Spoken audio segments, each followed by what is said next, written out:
morning. It is 2:30, but I'm gonna quickly set up this canvas. Today's been one of those days where I've just felt extremely overwhelmed.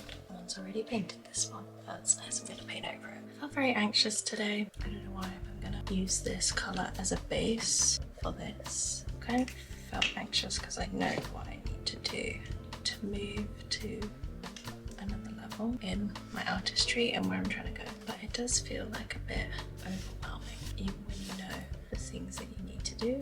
It doesn't make it like easier, I guess, because I know exactly the path that I'm on is right for me. I know the steps that I need to do to get there.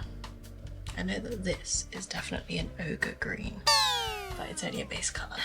Everything just feels a little bit overwhelming sometimes, which is super normal. It's a really valid emotion, and I don't want to over intellectualize why I'm feeling. I just want to feel my feelings and work on what I can when I can, instead of putting judgment on my feelings, instead of trying to force myself to not feel my feelings, just allowing to let the moment be what it wants to be.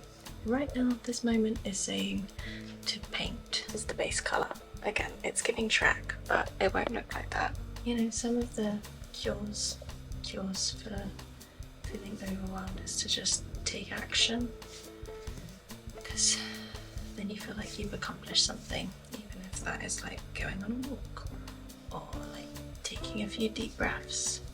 For me right now, it's starting a new piece of canvas, because I know part of my overwhelm is feeling like I don't do enough towards my artist practice, which is so silly because the fact that I've even got started is more than like 98% of people. Like, a lot of people just have ideas of what they want to do, but they never take any sort of steps towards doing it other than thinking about it or maybe talking about it. That's how you get regrets, because we don't live forever. You don't have an infinite amount of time in this body on this planet, so I don't want to regret. I've already spent so much time in my head generally during my 20s and my teens already, and I don't want to be controlled by fear, because, you know, fear is not from God, and fear is not my God. Fear does not control me. It used to. It does sometimes, especially struggling with PTSD. Just trying to take agency and take action where I can. Get out of my head, paint a thing, do a thing, feel something. Even if that something is not a super positive emotion, allow yourself to feel, because everything is impermanent. Life is impermanent.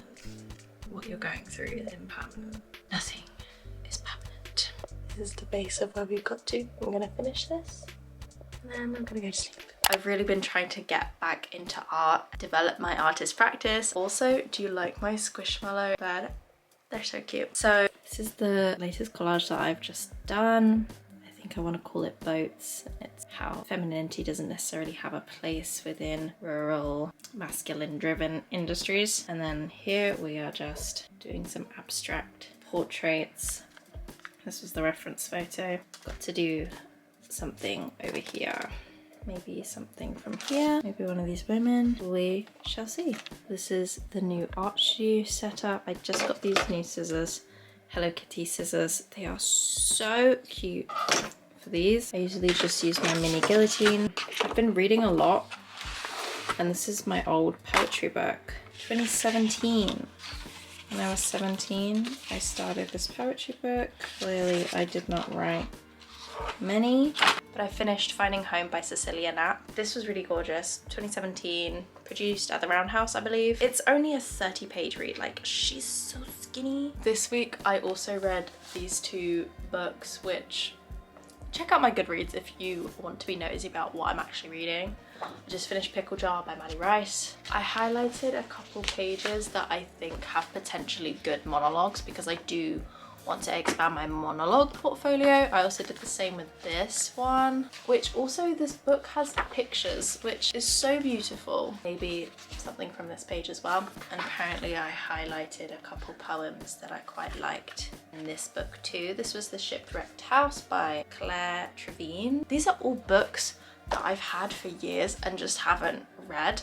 Let me show you my new / extremely old bookshelf, because I just got these new bookshelves. I cleared out a bunch of old books that I just did not want anymore / have read / will absolutely never read. I gifted them to my mum, so whether she gives them to the charity shop, whether she sells them, whether she just reads them, who knows. I'm not sure how to store these books because they don't really fit on the shelf this way, which is a bit annoying. I need to figure out what to do with these fairy lights. And these affirmation cards, I really like to give them out with my business cards.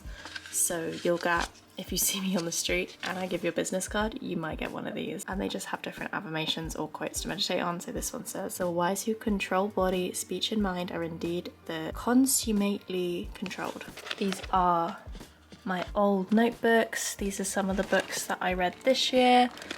So we finished reading The $1 Million Blog, finished reading The Monk Who Sold His Ferrari, which was a really good book, The Art of People, which I might listen to the audiobook of this, because this has some really good tips and sort of like worksheets you can follow along with in the book. Big Magic by Elizabeth Gilbert, would highly recommend this one. And then there's just some old art stuff, my songbook, my project book, which I might actually get this out.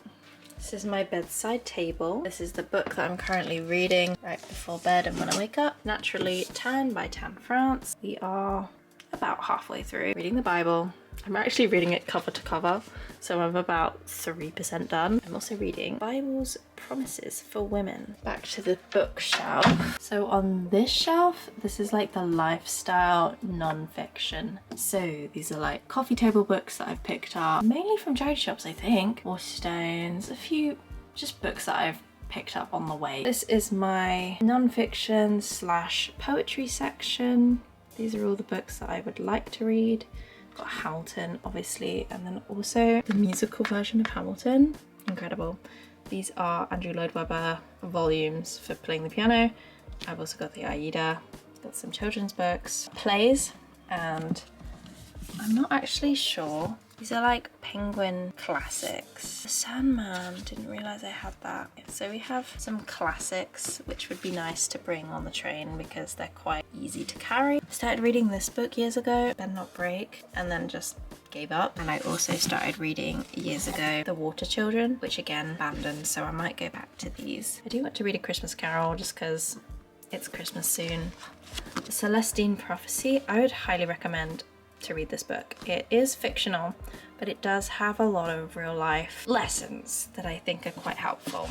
So back to this shelf, these are some old poems, some vintage poems. They're called Milk and Honey. Now this, thoughts, responses and lyrics. I got this in a charity shop. I started reading these poems and doing responses to these poems in my own words, so either as thoughts, responses or lyrics. And I think I've ripped out the pages that I wrote in. So this one says, sometimes I am not the princess, I am the dragon, and every now and then I burn myself with my own fire. I get these flashes, sometimes I wonder, was I the problem? The therapist said no, the doctor said no, the psychologist said no. Even so, there's a princess locked away who dreamt of release, to be free, to be out of the city with her people.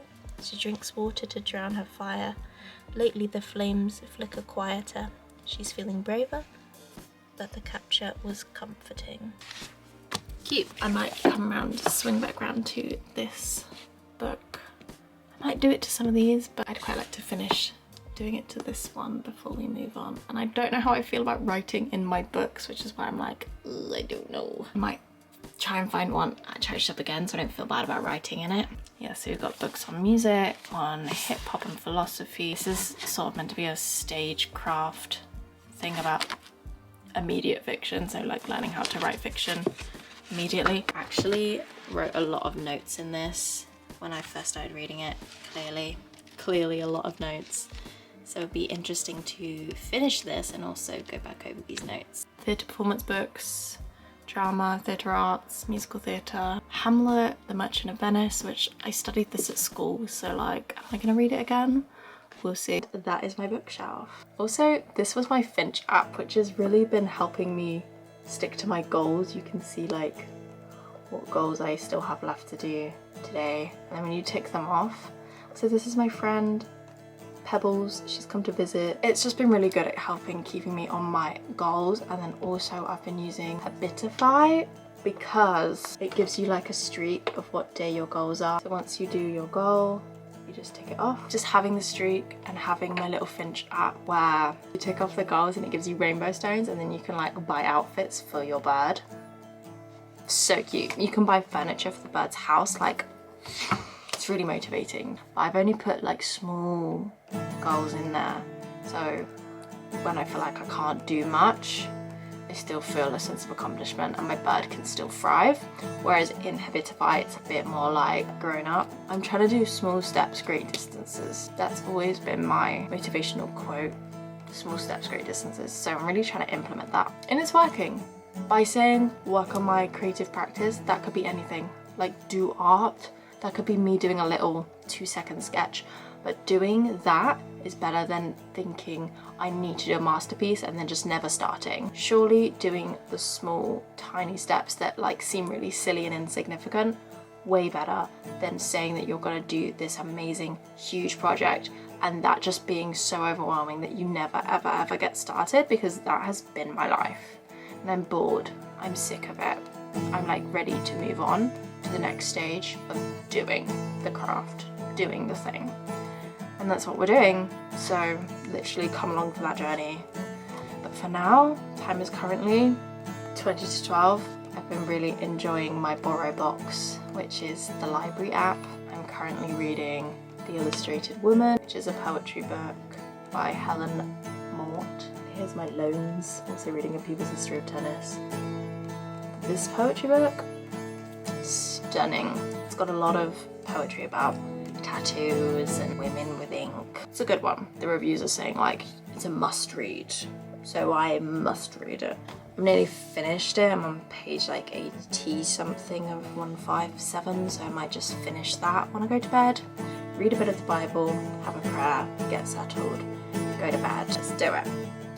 Good night, and I'll see you tomorrow.